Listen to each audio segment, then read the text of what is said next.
అందరికీ నమస్తే. జనకుడు లాంటి యోగ్యుడైన శ్రోతను కలిగి ఉండడంలో అష్టావక్రుడు అత్యంత భాగ్యశాలి. అష్టావక్రుడు లాంటి భాగ్యశాలి అయిన గురువు మానవ చరిత్ర అంతటిలోనూ మరెవ్వరూ లేరు. జనకుడు లాంటి ఒక శిష్యుణ్ణి కనుగొనడం అత్యంత అరుదైనది. తన నిద్రను భంగపరచడానికి కొద్దిపాటి గాలి స్పర్శే చాలు అన్నట్లుగా అతను కేవలం నిరీక్షిస్తున్నట్లుగా కేవలం స్వల్ప మాత్రపు సూచనకే జాగృతమయ్యేవాడు. ఆ నిద్ర గాఢమైనది కాదు, ఎన్నో కలల భారంతో లేదు, కేవలం కాబోతూ ఉంది. ప్రాతకాలపు ఆరంభ దశ వచ్చింది. అరుణోదయం వేగంగా అరుదించుతోంది. అకస్మాత్తుగా అంధకారంలో కాంతి యొక్క మెరుపు మెరిసినట్లు, లేదా ఒక అంధుడు అకస్మాత్తుగా చూసినట్లు జనకుడికి సంభవించినది ఇదే. తాను ఇంతకు ముందు ఎన్నడూ చూసి ఉండని దానిని అతను చూశాడు. తాను ఇంతకు ముందు ఎన్నడూ విని ఉండని దానిని అతను విన్నాడు. అతని హృదయం ఒక నూతన లయతో, ఒక నూతన అభిరుచితో నిండిపోయింది. అతని జీవం ఒక నూతన దృష్టిని పొందింది. నిశ్చయంగానే జనకుడు సంసిద్ధుడుగా మరి లభ్యమై ఉన్నాడు. పర్వతాలపై వర్షం కురిసినప్పుడు అవి అప్పటికే నిండిపోయి ఉన్నందున పర్వతాలు శూన్యంగానే ఉంటాయి. సరస్సులపై వర్షం కురిసినప్పుడు ఖాళీ సరస్సులు నిండుతాయి. శూన్యంగా ఉన్నవారు లభ్యమై ఉంటారు, నిండిపోయి ఉన్నవారు అలభ్యమై ఉంటారు. అహం ఎవరినైనా శిలలా తయారు చేస్తుంది. అహంకార రాహిత్యం ఎవరికైనా విశాలతను, శూన్యతను ఇస్తుంది. జనకుడు ఒక ఖాళీ పాత్రగా ఉండి ఉంటాడు. ఆశ్చర్యం, భక్తిభావం అవ్యవధిగా కలిగాయి. అతను దానిని విన్నాడు, మరి జాగృతుడయ్యాడు. అష్టావక్రుడు వారు చెప్పినటువంటి సూత్రాలు వింటూనే జాగృతుడయ్యాడు అష్టావక్రుడు వారు. అతను విన్నప్పటికీ ఆ పిలుపు దాదాపు ఇవ్వబడనే లేదు. కొరడా యొక్క నీడే చాలు, దాన్ని జులిపించవలసిన అవసరమే లేదు, మరి కొరడాతో కొట్టడం అనే ప్రశ్నే లేదు. జనకుడు లాంటి యోగ్యుడైన శ్రోతను కలిగి ఉండడంలో అష్టావక్రుడు అత్యంత భాగ్యశాలి.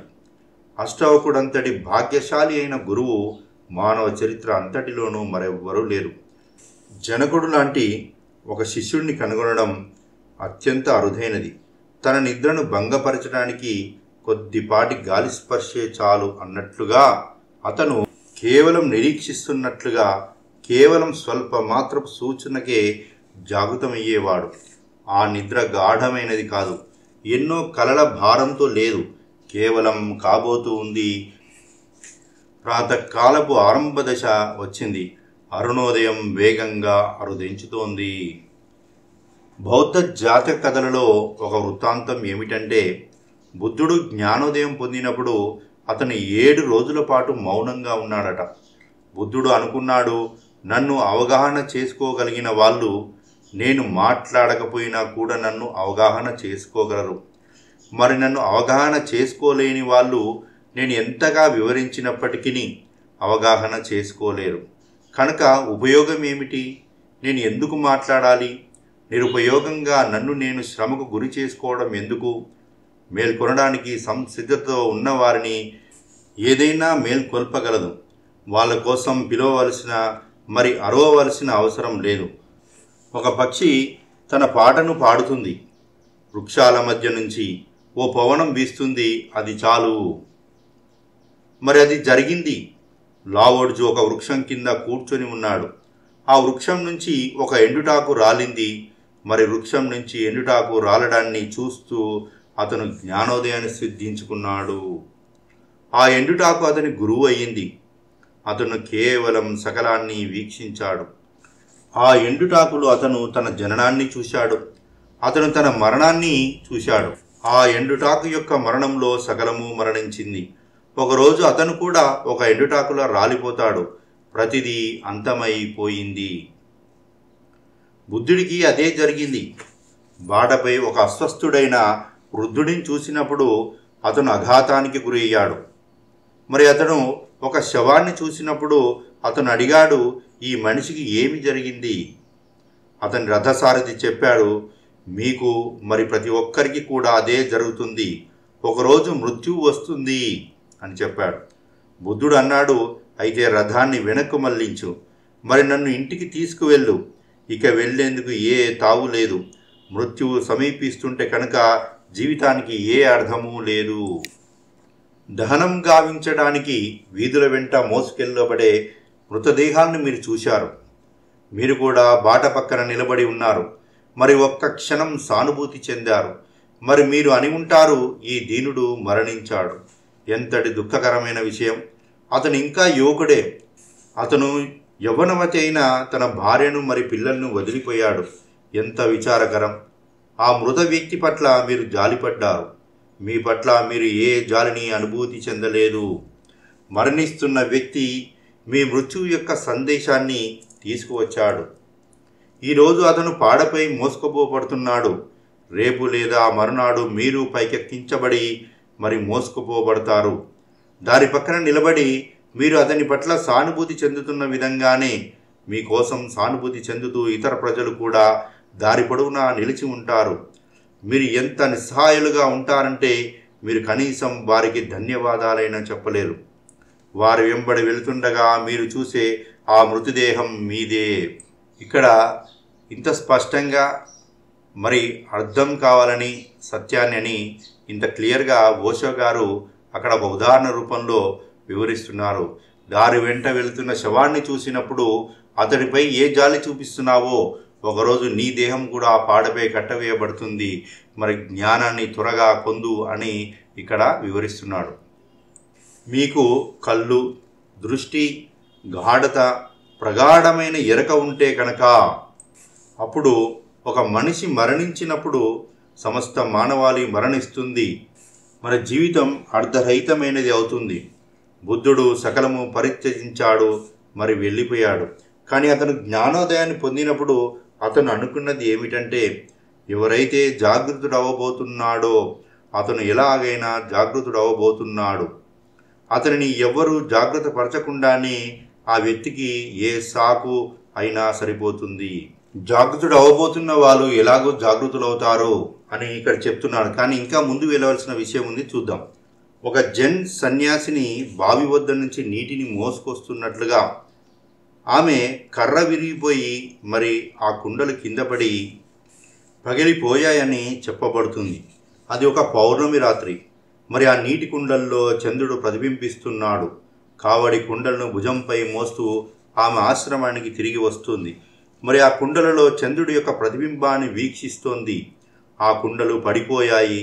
ఆమె అక్కడ అఘాతంలో నిలబడి ఉంది. ఆ కుండలు పడిపోయాయి. నీరు బయటకి ప్రవహించింది. చంద్రుడు కూడా బయటకు ప్రవహించాడు. అప్పుడే మరి అక్కడే జ్ఞానోదయం జరిగింది అని చెప్పబడుతుంది. సమాధి సంభవించింది. ఆమె నాట్యం చేస్తూ తిరిగి వచ్చింది. ఈ ప్రపంచం ఒక ప్రతిబింబమే తప్ప మరేదీ కాదు అనేది ఆమె చూసింది. మనం ఇక్కడ రూపొందిస్తూ పోయేదంతా ఏ క్షణంలోనైనా బద్దలైపోతుంది. ఈ చంద్రులన్నీ మాయమైపోతాయి. ఈ అందమైన కవితలన్నీ అంతర్ధానమైపోతాయి. ఈ మనోహరమైన ముఖార విందాలన్నీ మరుగైపోతాయి. అవి అన్నీ నీటివే ప్రతిబింబాలే.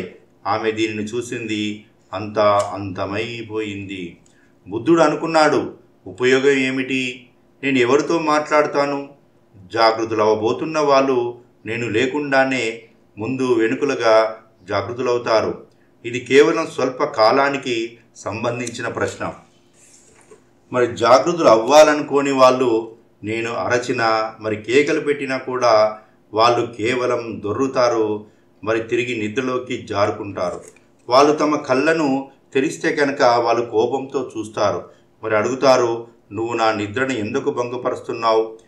నీకు చేసేందుకై ఇంతకన్నా మెరుగైనదేదీ లేదా? నిద్రపోవాలని అనుకుంటున్న వారిని నువ్వు ప్రశాంతంగా నిద్రపోనీయవా?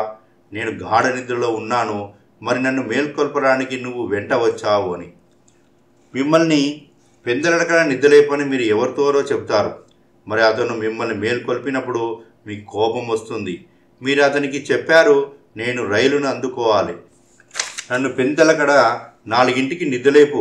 కానీ అతను మిమ్మల్ని మేల్కొల్పినప్పుడు మీరు చంపేయడానికి సిద్ధంగా ఉంటారు. బుద్ధుడు అనుకున్నాడు, ఉపయోగం ఏమిటి? నేను కేకలు వేస్తున్నా కూడా నిద్రించాలని అనుకునేవారు నిద్రిస్తూనే ఉంటారు. మరి మేల్కొనడానికి సిద్ధంగా ఉన్నవారు నేను కేకలు వేయకపోయినా కూడా మేల్కొంటారు. అతను 7 రోజులు మౌనంగా ఉన్నాడు. అప్పుడు దేవుళ్ళు అతనికి మనవి చేశారు, నువ్వు ఏం చేస్తున్నావు? కేవలం అరుదుగా మాత్రమే ఎవరైనా బుద్ధత్వాన్ని సిద్ధించుకుంటారు. భూమి తీవ్ర వాంఛతో ఉంది. దాహార్తితో ఉన్న ప్రజలు పరితపిస్తున్నారు. మేఘాలు ఏర్పడ్డాయి. ఇప్పుడు అవి వర్షించాలి. నువ్వు మౌనంగా ఉన్నావా? ఆ వర్షాన్ని కురవనివ్వు. పుష్పం వికసించింది. ఆ పరిమళాన్ని ఎగిసిపోనివ్వు. రసతరంగిలను ప్రవహించనివ్వు. అనేక మంది ఎన్నో జన్మలుగా దాహార్తితో ఉన్నారు. మరి మేము నీ వాదనను విన్నాం. ఈ 7 రోజులు నీ మనస్సును మేము నిరంతరంగా గమనిస్తున్నాం. నువ్వు మాట్లాడకుండానే మేల్కొనే ప్రజలు ఉన్నారు. మరి నువ్వు ఎంత మాట్లాడినా కానీ మేల్కొనే ప్రజలు ఉన్నారని నువ్వు అంటున్నావు. ఇందువలనే నువ్వు మౌనంగా ఉంటున్నావా? అయినా కానీ దాని గురించి సుదీర్ఘంగా ఆలోచించి మేము నిన్ను సమీపిస్తున్నాం. ఈ ఇరువురికి మధ్య నిలిచి ఉన్నవారు కొందరు లేరా? నువ్వు వారిని అలక్ష్యం చేయలేవు. వాళ్ళని ఎవరైనా మేల్కొల్పితే కనుక వాళ్ళు మేల్కొంటారు. వాళ్ళని ఎవ్వరూ మేల్కొల్పకపోతే కనుక వాళ్ళు జన్మ తర్వాత జన్మ నిద్రనే కొనసాగిస్తారు. ఈ కొద్ది మందిని పరిగణించు. 99% నువ్వు పేర్కొంటున్న వాళ్ళే ఉంటారు. కానీ సరిగ్గా అంచుపై నిలిచి ఉన్న ఆ 1% పరిగణించు. వాళ్ళని ఎవరైనా మేల్కొల్పితే కనుక వాళ్ళు మేల్కొంటారు. మరి వాళ్ళని ఎవ్వరు మేల్కొల్పకపోతే కనుక వాళ్ళు నిద్రిస్తూనే ఉంటారు. బుద్ధుడు వాళ్ళ వాదనను ఖండించలేకపోయాడు కనుక అతను మాట్లాడవలసి వచ్చింది. దేవుళ్ళు అతనిని ఒప్పించారు. వాళ్ళు అతన్ని అంగీకరింపజేయగలిగారు. బుద్ధుడి యొక్క అభిప్రాయం సరైనదే. మరి దేవుల యొక్క భావన కూడా సరైనదే. 3 రకాల శ్రోతలు ఉన్నారు. మొదటివారు మళ్ళీ మేల్కొల్పేందుకు మీరు ప్రయత్నించండి, కానీ మీరు వాళ్ళను మేల్కొల్పలేరు. ఈ రకమైన ప్రజలు అధిక భాగం ఉంటారు. వాళ్ళు వింటారు, కానీ వాళ్ళు ఆలకించరు. వాళ్ళు చూస్తారు, కానీ వాళ్ళు వీక్షించరు. వాళ్ళు అవగాహన చేసుకుంటారు, కానీ తమ స్వంత భాష్యాలను రూపొందించుకుంటారు. అంతటికీ అతుకులు వేస్తారు, మరి సున్నం కొడతారు. వాళ్ళు అవగాహన చేసుకుంటారు, అయినా కానీ వాళ్ళు తమ దురవగాహనే పట్టుకొని ఉంటారు. వాళ్లకు దురవగాహన పట్ల ఒక స్థిరమైన ఆసక్తి ఉంది. తమ పురాతనమైన సుపరిచితమైన విశ్వాసాలను వదిలేయడానికి వాళ్ళు భయపడతారు. 2వ రకమైన శ్రోతలు ఉన్నారు. మధ్యలో ఎవరైనా ఒక ప్రయత్నం చేస్తే కనుక ఒక బుద్ధుడు, ఒక అష్టావక్రుడు, ఒక కృష్ణుడు వాళ్ళు మేల్కొంటారు. అర్జునుడు ఈ రకమైన శ్రోత. కృష్ణుడు కష్టించి పని చేయాల్సి వచ్చింది. అతనిపై ఎంతో కాలం మరి కఠినమైన ప్రయత్నం చేయాల్సి వచ్చింది. ఈ ప్రయత్నం నుంచే గీత జనించింది. చిట్ట చివరిలో అర్జునుడు భావించాడు, ఈ భ్రమలు దూరమయ్యాయి, నా అనుమానాలు తొలగిపోయాయి. నీ పాదాల చెంత నేను ఆధీనుడనవుతున్నాను. నేను చూశాను, కానీ ఒక మహాప్రయత్నం, ఒక మహాపోరాటం చోటు చేసుకున్న తర్వాత అది జరిగింది. మరి ఇంకా అధిక శ్రేష్ఠుడైన శ్రోత ఉన్నాడు, జనకుడు లాంటివాడు. అది ఇంకా చెప్పబడక ముందే వినేవాడు. అష్టావకుడు మాట్లాడడం ప్రారంభించగానే జనకుడు దర్శించడం ప్రారంభించాడు. ఈనాటి సూత్రాలు జనకుడు యొక్క మాటలే. అష్టావకుడు చెబుతున్నది పూర్తిగా నిజమేనని ఎంతో త్వరగా, ఎంతో వ్యవధిగా జనకుడు గ్రహించాడు. సత్యం స్వగృహాన్ని కనుగొన్నది. అష్టావక్ర గీత కేవలం వినడం ద్వారానే జ్ఞానోదయాన్ని పొందగలిగినటువంటి మహోన్నత గ్రంథం. మరి ఇక్కడ 3 రకాల శ్రోతలు ఉన్నారు అని చెప్పడం జరిగింది. ఆ 3 రకాల శ్రోతల గురించి ఇక్కడ వివరించడం జరిగింది. మనం అందులో ఎక్కడ ఉన్నాం అనేది మనం గ్రహించుకొని మరి ఏ విధంగా మనం ముందుకెళ్ళాలనేది కూడా ఇక్కడ గత శ్లోకాల్లో మనం వివరించడం జరిగింది అష్టావక్ర గీతలో. మరి ఇప్పుడున్నటువంటి ఈ ఆడియోలో కూడా దాన్ని వివరించడం జరిగింది. మరి అష్టావక్ర గీతని మంచిగా అర్థం చేసుకొని అవగాహన చేసుకున్నట్లయితే మనకు అత్యున్నత అవగాహన వైపు మనం ప్రయాణం చేయగలుగుతాం. ఆధ్యాత్మిక శాస్త్రం అంటే ఏంటంటే అవగాహనతో కూడిన ప్రయాణం. మన అవగాహన ఏ విధంగా ఉందనేది చాలా ప్రధానం. నిన్న మన అవగాహన ఏ విధంగా ఉంది, ఈరోజు ఏ విధంగా ఉంది మన అవగాహన. నిన్నటి నీకు నేటి నీకు జీవితంలో మార్పు ఉందా, నీ అవగాహనలో మార్పు ఉన్నదా అనేదే ఆధ్యాత్మికలో మన ప్రగతి అనేది మనం ప్రశ్నించుకోవాలి, మనము కనుగొనాలి. అష్టావక్రుల వారికి నమస్కరిస్తూ, వివరణ ఇచ్చిన ఓషో గారికి నమస్కరిస్తూ థ్యాంక్ యూ.